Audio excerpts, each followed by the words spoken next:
លេ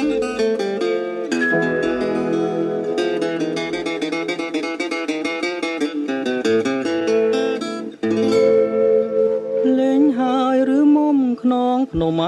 នុសាវរីយ៍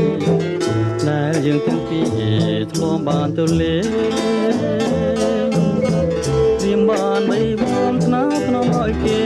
ងបែកទាំងខ្លាឆ្វេងអូនស្ដាំសាមភ្លេងក៏មកជានរវើយ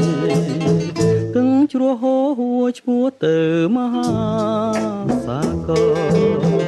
តែក្លិនកេសរនៅតែគៀកកា